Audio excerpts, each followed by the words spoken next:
Sejam muito bem-vindos ao nosso podcast Em Contas. Eu sou a Bia, aqui é o lugar certo para você descomplicar tudo sobre as finanças e contabilidade dos partidos e a prestação de contas à Justiça Eleitoral. Exatamente. Eu sou o Léo e sabe o melhor? Vamos deixar tudo bem mastigadinho em linguagem clara e objetiva. Chega mais. Este podcast foi pensado especialmente para você. E o julgamento que a gente vai analisar hoje, Bia, é do dia 27 de fevereiro de 2025. Uma data bem recente, então. Sim, bem recente. E é fundamental ressaltar que essa decisão, ela reflete o entendimento consolidado do Tribunal Superior Eleitoral, o TSE, até aquela data específica, sabe? Certo. Isso ajuda a gente a entender a jurisprudência da Corte. Exatamente. E só para contextualizar, Bia, jurisprudência não é só tipo uma coleção de decisões antigas. É um conjunto reiterado, coerente, de julgamentos que acaba moldando a interpretação das leis. Trazendo mais estabilidade, previsibilidade, né? Perfeito. Ela serve como um guia de como o tribunal pensa e decide sobre certos temas. Excelente ponto, Léo. E o caso de hoje, então, mergulha na prestação de contas de um diretório nacional e é referente ao exercício de 2019. Isso. E o que me chamou a atenção aqui não é aquele problema clássico, sabe, de despesas sem comprovação ou, sei lá, notas fiscais que sumiram. Não é o trivial, né? Não, de jeito nenhum. O foco é bem mais sutil, mais estratégico. A discussão toda gira em torno da ordem e da lógica de como se deve quitar dívidas. E não é qualquer dívida. Exato. É uma dívida relacionada a um tema que é super prioritário para a Justiça Eleitoral, que é o incentivo à participação da mulher na política. É isso mesmo, Bia. E a complexidade do caso já aparece logo no parecer inicial dos órgãos de controle. Já começa quente, então. Já começa. Tanto a área técnica do TSE, a ASEPA, que é a Assessoria de Exame de Contas Eleitorais e Partidárias, certo, a ASEPA, quanto o Ministério Público Eleitoral, o MPE, eles se manifestaram pela aprovação das contas. Ah, então parecia tudo bem. Parecia, mas com uma ressalva importante. Aprovação com ressalvas. E qual era a ressalva? O centro de toda a controvérsia era uma suposta insuficiência na aplicação de recursos para a pauta feminina. E o valor era bem exato. R$ 2.404.137,58. Mais de R$ 2.400.000. É bastante dinheiro. É muito dinheiro. E é aqui que a história começou a ficar realmente interessante, Léo, porque, pelo que entendi, não se tratava de um simples, o partido deixou de pagar. Não mesmo. O quebra-cabeça, na verdade, é que o partido em 2019 tinha um cenário financeiro duplo. Duas frentes de obrigação. Isso, haviam duas obrigações distintas a serem cumpridas sobre esse mesmo tema. A primeira era a obrigação do próprio ano de 2019. A do exercício corrente. E a segunda era uma penalidade pendente, uma dívida antiga, sabe? Que vinha lá da prestação de contas do ano de 2012. Uma dívida de 7 anos antes. Exato. Então, Léo, a pergunta que guiou todo o julgamento foi essa. O dinheiro que o partido de fato gastou, que foi um valor considerável, como ele deve ser abatido? Onde esse dinheiro entra primeiro? Exato. Ele quita primeiro a dívida mais antiga ou a obrigação do ano corrente? Essa foi a questão. Essa, Bia, foi a pergunta de milhões, literalmente, e ela definiu toda a estratégia de defesa e, no fim, o resultado do julgamento. Então vamos ter que entrar na matemática do caso para entender. Vamos. É essencial detalhar os números. Primeiro, vamos falar da obrigação do exercício de 2019. Ok. O partido recebeu, naquele ano, aproximadamente 96,8 milhões do fundo partidário. 96 milhões é um volume bem grande de recurso público. Gigante. E a legislação obriga a destinação de, no mínimo, 5% desse montante para programas de incentivo à participação feminina. Certo. Então, fazendo a conta... O cálculo resulta em R$ 4.842.590,20. Essa era a primeira grande obrigação, a do ano. Entendi. Quase 5 milhões de reais só para a obrigação de 2019. E a dívida de 2012, Léo? Qual era o peso dela nesse cálculo todo? Vinha de uma sanção, né, da desaprovação das contas de 2012. Certo, uma penalidade. Isso, o TSE já tinha determinado que o partido aplicasse um valor que, depois de ser atualizado com juros correção monetária ao longo dos anos, Imagino que esse valor cresceu bastante. cresceu muito, chegou na cifra de R$ 4.687.709,15. Nossa! Então, era quase o mesmo valor da obrigação de 2019? Praticamente. Então, veja só o cenário. Em 2019, o partido precisava comprovar a aplicação de um total de R$ 9.530.299,35. Uau! Somando a obrigação do ano com a pendência antiga, deu mais de 9 milhões e meio de reais.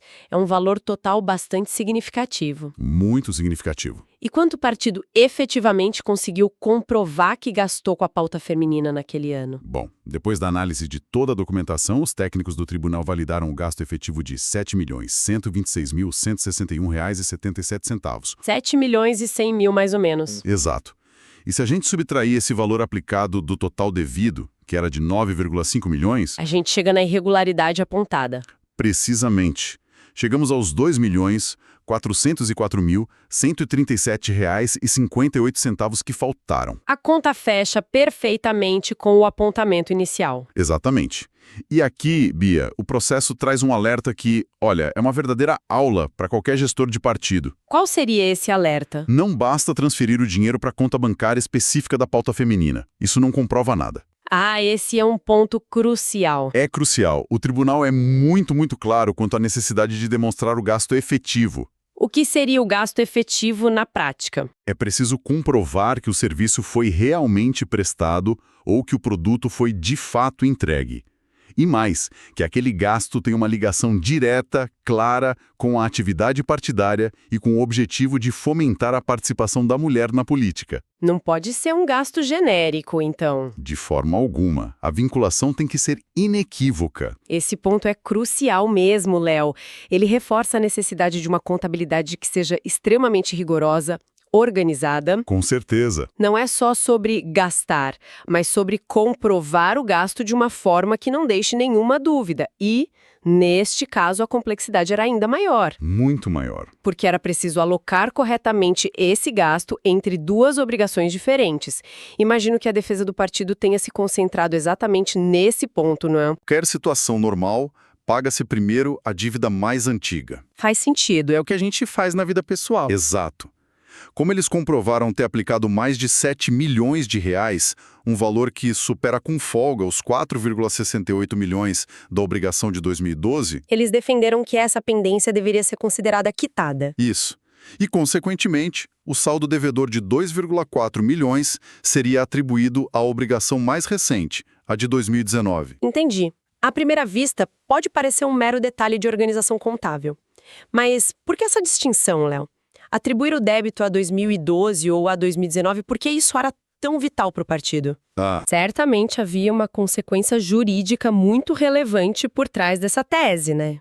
Havia uma consequência gigantesca, Bia, e ela tem nome e data. Emenda Constitucional número 117 de 2022. A EC 117, já ouvi falar dela. Essa emenda mudou completamente as regras do jogo. Na prática, ela funcionou como uma espécie de anistia para os partidos. Anistia em que sentido? Ela permitiu que os valores não aplicados na pauta feminina, em processos de prestação de contas que ainda não tivessem transitado em julgado, Certo, esse termo é importante. pudessem ser redirecionados para as eleições seguintes, em vez de resultarem numa punição imediata e mais severa. Certo, então vamos traduzir esse termo jurídico. O que significa exatamente trânsito em julgado para quem não é da área? Ótima pergunta. Trânsito em julgado é quando uma decisão judicial se torna final, definitiva. Acabou, não tem mais para onde recorrer. Exato. Não há mais possibilidade de apresentar recursos, a discussão jurídica sobre aquele caso específico está encerrada. E por que isso era tão importante nesse caso? Aqui está o ponto-chave da estratégia do partido, Bia.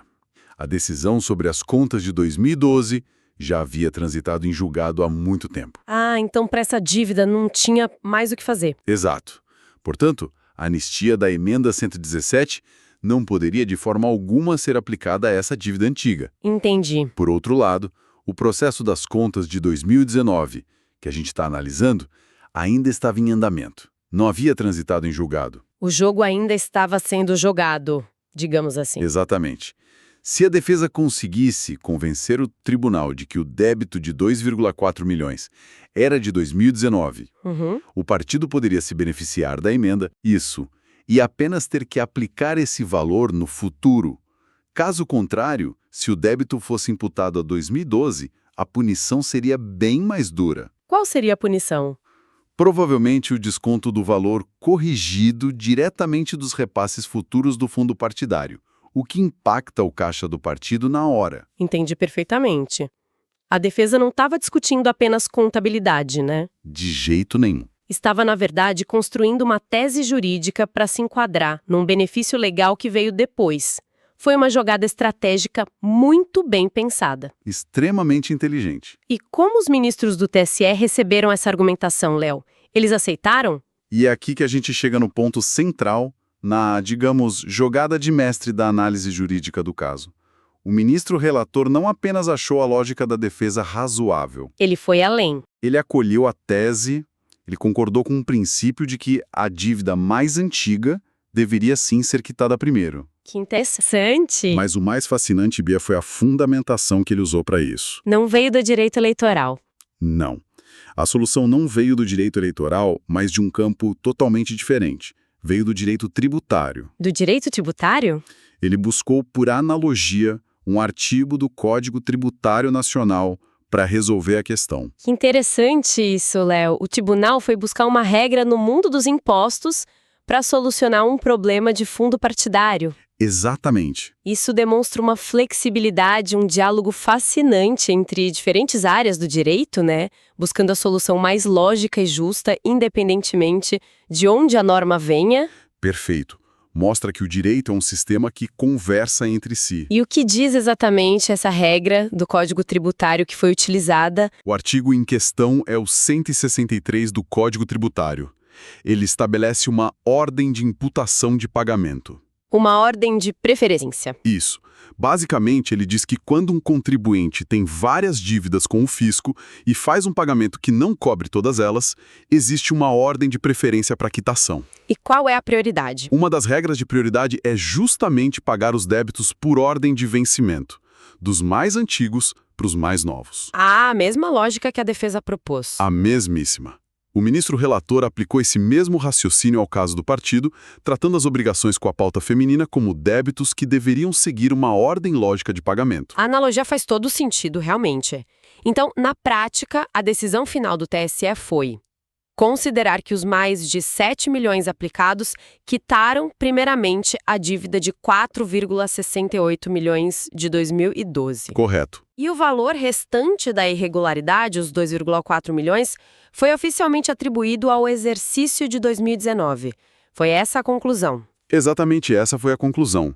E as consequências práticas foram diretas e muito importantes. Imagino, a primeira é que o partido se livrou de uma punição mais severa. Sim, mas tem um ponto muito importante. A irregularidade não foi perdoada. Ah, bom. Isso é fundamental. O tribunal reconheceu que o partido falhou em aplicar os 2,4 milhões. A falha existe, foi registrada. O que mudou foi a natureza da punição aplicada a essa falha. E qual foi a punição determinada pelo tribunal, já que o débito foi alocado em 2019 e, portanto, ficou sujeito à emenda 117? Por conta da emenda, a punição foi sim significativamente abrandada. Em vez de uma sanção mais drástica, como o recolhimento do valor ao Tesouro Nacional... Que seria o desconto direto. Exato. O TSE determinou que o partido deverá aplicar esse montante de 2,4 milhões, devidamente corrigido, nas eleições seguintes. E como esse recurso pode ser usado? Ele poderá ser usado em programas de formação e incentivo ou diretamente no financiamento de candidaturas femininas. No fim das contas, o dinheiro vai para o lugar certo. É uma solução que, no fim, busca garantir que o dinheiro chegue ao seu destino original, ainda que com um certo atraso. É uma decisão com um claro caráter pedagógico, Léo. Ela não passa a mão na cabeça do partido, pois reconhece a irregularidade. De forma alguma. Mas o força a corrigir o erro no futuro, direcionando o recurso para a finalidade correta. Isso reforça a importância do aprendizado contínuo para os dirigentes e contadores dos partidos, né? Perfeitamente, Bia. E tem um último detalhe na decisão que não pode de jeito nenhum passar despercebido. Qual seria? Mesmo aplicando o benefício da emenda 117, que suavizou a pena, o TSE fez questão de registrar em ata, no acórdão, que a falha cometida pelo partido é considerada uma, e aqui eu cito, grave irregularidade. Grave irregularidade.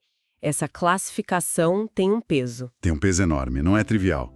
É um recado muito claro do tribunal, como se ele dissesse: olha, estamos aplicando a regra da emenda, mas que fique registrado que consideramos esta falha muito séria. Entendi, é um sinal para todos os outros partidos. Exatamente. Sinaliza que, apesar da anistia, a Corte continua tratando a política de incentivo à participação feminina com máxima prioridade. Não é uma falha contábil qualquer, é uma falha grave em um pilar da democracia. É isso aí. Ficamos por aqui. O que vocês acharam desse nosso papo de hoje? Fale conosco. Sua opinião é muito importante para nós. Deixe seu comentário. Queremos trazer um conteúdo que acrescente valor ao seu entendimento sobre esses assuntos. Continue com a gente e, olhe, compartilhe essa ideia, hein? Nos encontramos no próximo episódio. Até breve!